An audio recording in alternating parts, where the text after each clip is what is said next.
यो समय के गीत बा जब सुग्रीव से भगवान मर्यादा पुरुषोत्तम श्री रामचंद्र जी के मित्रता भइल बा।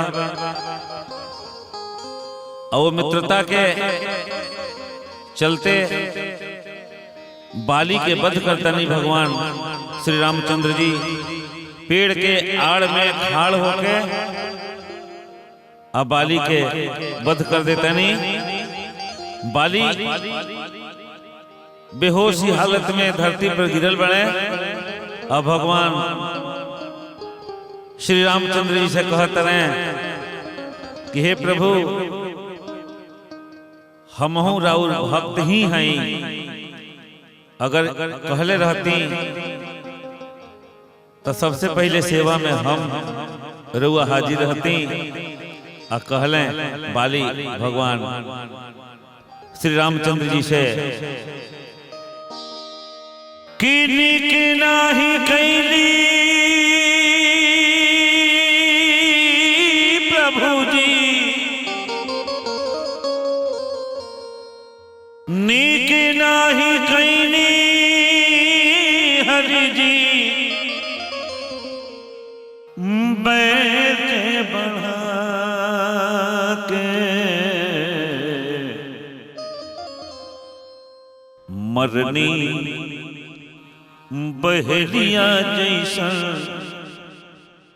आड़ में लुका के, मरनी बहरिया जैसा आड़ में लुका के, निक नाही कैली प्रभु जी, निक नाही कैली प्रभु जी, बैर के बढ़ा मरनी बहलिया जैसा आड़ में लुका के, मरनी बहलिया जैसा आड़ में लुका के।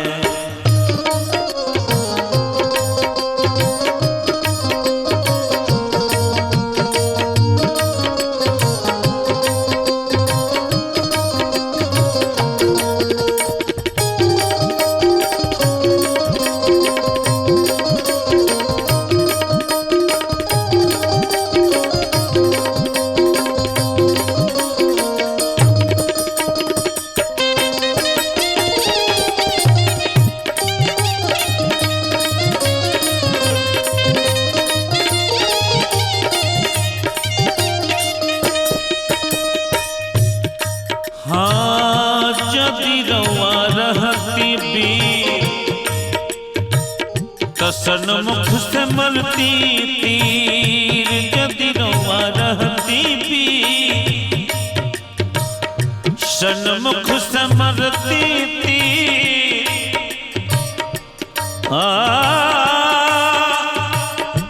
तनिका हम देखती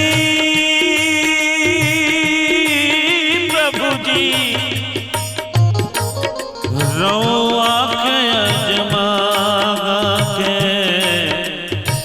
रवा के अजमा के, मरनी बहलिया जैसा आड़ में लुका के, मरनी बहलिया जैसा आड़ में लुका के।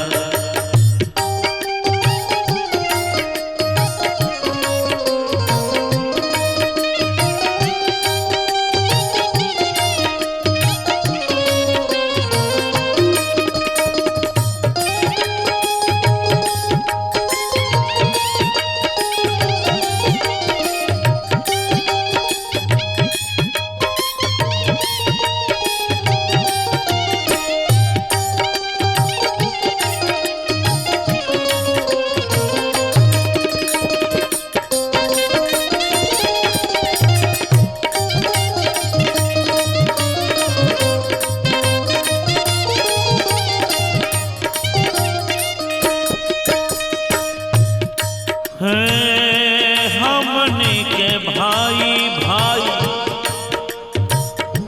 लड़ल जाई मिलल जाई, हमनी के भाई भाई लड़ल जाई मिलल जाई, मिलल जाई लड़ल जाई, लड़ल जाई मिलल जाई।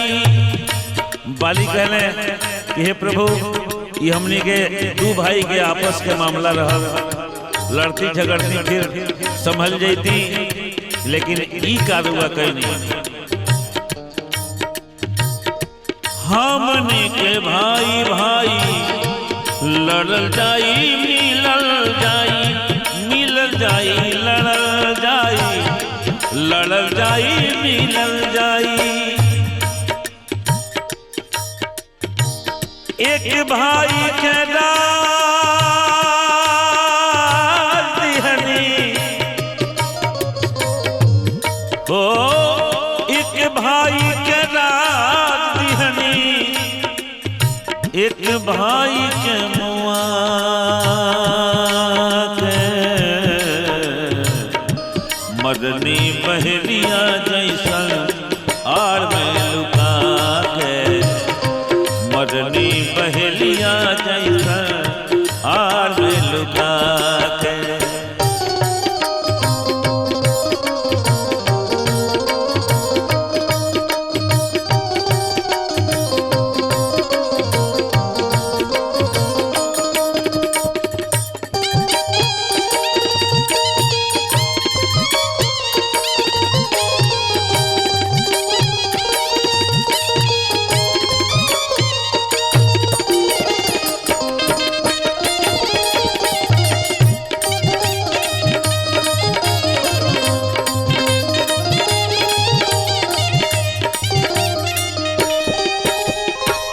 बाली कहले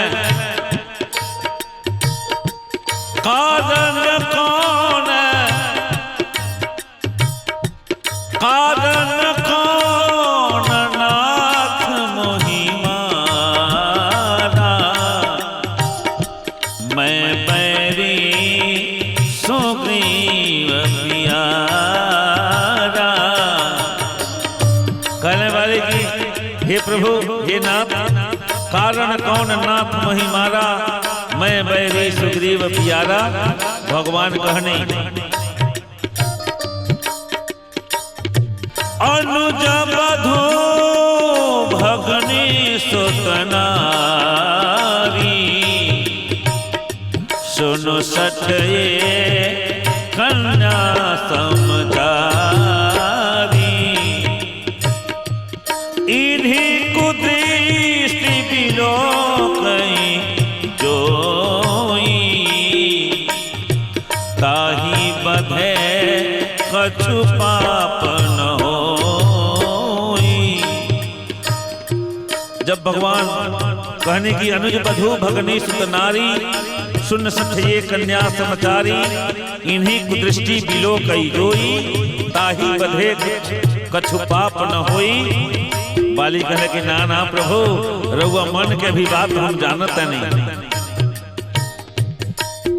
एगो नारी खातिर नारी के सुहाग छीन लिहनी, अंगदा बेटौआ के बाप छीन लिहनी, अंगदा बेटौआ के बाप छीन लिहनी, अंगदा बेटौआ के बाप छीन लेहनी। हे प्रभु अंगदा के राखा बाप, हो अंगदा के राखा अपन दास बना के, मदनी बहलिया जैसन आर में लुका के, मदनी बहलिया जैसन आर में लुका